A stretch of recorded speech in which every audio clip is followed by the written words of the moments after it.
देखिए चारू जी, कृपया देश ये आपसे पूछना चाहता है कि अगर सीजीआई का इन्वॉल्वमेंट निर्वाचन आयोग के अध्यक्ष के अथवा चुनाव आयुक्त के चयन में था, तो उसमें आपको, आपकी सरकार को, आपकी पार्टी को क्या दिक्कत थी जो उसमें बदलाव किया गया और केंद्र के मंत्री को शामिल किया गया?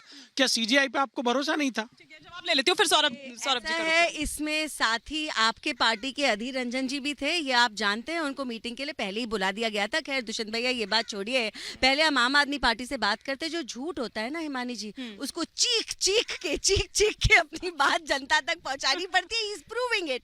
तो झूठ को चीखना पड़ता है, लेकिन जो सच होता है वो अपने रास्ते, अपने सीध में काम करते चलता है, और उसके बाद भी जनता उसके साथ आती है। और ये मोदी जी ने हमको 10 साल में दिखाया है। वो अपने रास्ते सीधे अकेले चल पड़े और देश उनके साथ जुड़ता चला गया। मैं कह रहा हूँ कि मैं थोड़ी कह रहा हूँ, ये तो सुप्रीम कोर्ट में एसबीआई ने कहा है कि 6000 करोड़ रुपए के electoral bond Bharatiya Janata party को उन कंपनियों ने दिए जिन कंपनियों के खिलाफ सीबीआईडी की जांच चल रही थी। पानी वानी पिलाओ। एसबीआई ने सुप्रीम कोर्ट में एफिडेविट दिए। अरे इलेक्शन अनाउंस हुआ है भाई, जमीन पे जाओ, थोड़ा प्रचार का काम करो, चीखो चिल्लाओ मत। मैं बोल रही हूँ ना, आपकी आवाज बुलंद। तो प्रचार आप करने देंगे, बीच में गिरफ्तार तो नहीं करवाएंगे? गिरफ्तारी की एक सेकंड आ रही हूँ, एक सेकंड आ रही हूँ, दीजिएगा। आ रही हूँ, उसी पर जवाब दे रही हूँ, उस पर जवाब दे रही हूँ। 6000 करोड़ के इलेक्टोरल बॉन्ड्स दिखाई दे रहे हैं, 14,000 करोड़ के इलेक्टोरल बॉन्ड्स नहीं दिखाई दे रहे, 14,000 करोड़ जो इन सब ने बांटे हैं। लेकिन देखो, आम आदमी पार्टी के एक कार्यकर्ता को, प्रवक्ता को चीखना इसीलिए पड़ रहा है क्योंकि नौबती आ गई है, मुख्यमंत्री जेल जाने वाले हैं। जो आज बेल मिली है ना, वो केवल ईडी के समन्स को इवेड करने के नाम पर मिली है। अब आगे आगे देखिए होगा क्या, इनकी मनी ट्रेल है। लेकिन वो ये कह रहे हैं कि आप लोग लोकतंत्र का, वही सवाल पर आ रही हूँ, वो ये कह रहे हैं कि जैसे आप लोग कहते हैं कि भैया भविष्यवाणी, नहीं मैं अपने सर आपको माइक की जरूरत ही नहीं है, सर माइक की जरूरत ही नहीं है, माइक की। एक सेकंड, एक सौरभ दुबे जी का भी यहाँ पर ओपनिंग कमेंट ले लूं, क्योंकि आज सौरभ दुबे जी, चुनाव की तारीखों का ऐलान हुआ वो तो अलग बात है, लेकिन हेट स्पीच पर, मिस इन्फॉर्मेशन पर भी ये कहा कि नकेल कसी जाएगी, और ईवीएम पर ये कह दिया, उन्होंने तो चुटकी ली कुछ हसरतें पूरी करने की, मतलब एक्चुअली ईवीएम ये कह रही है। एक नेता का नाम लेकर इलेक्शन कमीशन ने वार्निंग तक जारी करी है, वो राहुल जी हैं। तो ईवीएम पर भी टिप्पणी की आ रही हूँ एक बार। हाँ। लोकतंत्र के महापर्व की तारीखों के ऐलान के साथ चुनाव आयोग ने सख्त हिदायत दी कि झूठ और अफवाह से बचें। तो जो यहाँ पर कुछ लोगों की बौखलाहट दिख रही है, उससे स्पष्ट रूप से पता चलता है कि नरेंद्र मोदी जी के कामों की सियासी गिनती ने इन लोगों का गुड़ा गणित भाग बिगाड़ दिया है।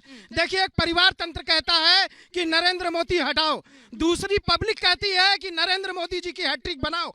तो ये वही बौखलाहट है जो हैट्रिक के सामने आने का प्रयास कर रही है। और जिस प्रकार से ये लगातार चुनाव आयोग के ऊपर, संवैधानिक संस्थाओं के ऊपर, और स्वयं इनके मुख्यमंत्री केजरीवाल जी, आज सुनिए, आज उनको किस लिए बरी किए गए? वो 8वीं बार समन गया था, 7 बार पेश नहीं हुए थे, इसलिए उनको जमानत लेनी पड़ी। यह भी एक शर्मनाक विषय है एक मुख्यमंत्री के लिए, जो स्वयं एक संवैधानिक संस्था पर होकर के दूसरे संवैधानिक संस्था का लगातार अपमान कर रहे थे, और आज जमानत लेनी पड़ी। राहुल गांधी तो पहले ही जमानत पे है, सोनिया गांधी जी पहले, उनकी भी लाइन लग गई। ठीक है, मिलाकर जो आपने जमानती अलायंस क्यों नहीं बना लेते? कह रहे जमानती अलायंस से आपका ठीक है, वो अपना तो तीसरे टर्म का पक्का दम यहाँ पर भर रहे हैं। उनके दम भरने से क्या होता है? संवैधानिक संस्थाओं पे इनका भरोसा नहीं है। चीफ जस्टिस ऑफ इंडिया का आपका है, 100% है। गलत बात है। चीफ जस्टिस ऑफ इंडिया का अगर चुनाव आयुक्त के चयन में रोल था तो वो बड़ा अच्छा था। वो उनका सवाल सुना नहीं, रोज आपका रवैया बदल नहीं सकता। अगर आप सुप्रीम कोर्ट को मानते हैं तो बोलिए ईवीएम के मामले में भी सुप्रीम कोर्ट ठीक है, और अगर आप सुप्रीम कोर्ट को नहीं मानते तो ये वीवीपैट की गिनती की मांग अगर विपक्ष के नेता कर रहे हैं तो आप करवाइए। अगर आपकी नीयत साफ है, आपने कुछ गलत नहीं किया तो आप नहीं, देश तो आप बेच रहे हैं। विपक्ष तो मना कर रहा, मत बेचो, रेल बेच दिया, भेल बेच दिया, सेल बेचा। सर उन्होंने ये कहा कि कब तक अपनी अधूरी ख्वाहिशों का बोझ आप उन्होंने कहा कि आप कब तक अपनी अधूरी ख्वाहिशों का बोझ हम पर डालेंगे, ये ईवीएम कह रही है। उन्होंने ये देखिए, वो तो गोयल साहब किन कारणों से इस्तीफा दे के चले गए वो भी तो बताना पड़ेगा ना। आपने, भारतीय जनता पार्टी ने संस्थाओं को किस तरीके से नियंत्रित किया है ये आज खुलेआम दिखाई दे रहा है। कोई संस्था है, सब कुछ भारतीय जनता पार्टी के पूर्ण मनोयोग से काम कर रही है। एक जरा संदेश जी से भी हाँ संदेश जी। देखिए, मैं तो जो चुनाव आयोग का आज का जो फैसला है, जो लेट हो रहा था वो पहले हो जाना चाहिए था, लेकिन अगर आज उन्होंने आज भी अगर इसका शुभारंभ कर दिया तो बहुत हमारे लिए खुशी की बात है। और मैं आज सिर्फ जो है चुनाव आयोग के फैसले पे ही सारी बात करूंगा आपसे। जैसे उन्होंने 85 साल से ऊपर के लोगों को आज आप उसी पर फोकस रखने वाले, कल आपका फोकस क्लियर था कि 3 मतलब जहां से लड़ते वहीं से लड़ेंगे। 3 तो हमारी सीट हैं, वहां से तो हम लड़ेंगे। वो तो हमारे माननीय अध्यक्ष जी ने ही बिल्कुल क्लियर कर दिया, उसमें कोई गुंजाइश है ही नहीं।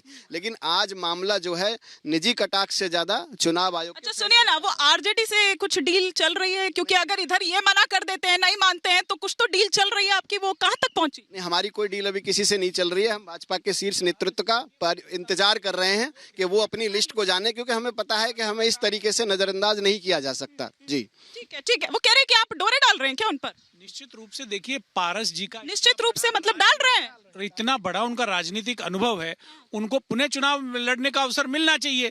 और अगर भाजपा उनको नहीं देती है तो मैं तो इंडिया अलायंस के नेताओं से मांग करूंगा कि पारस जैसे अनुभवी नेता को मौका दें, उनको सीट छोड़ें।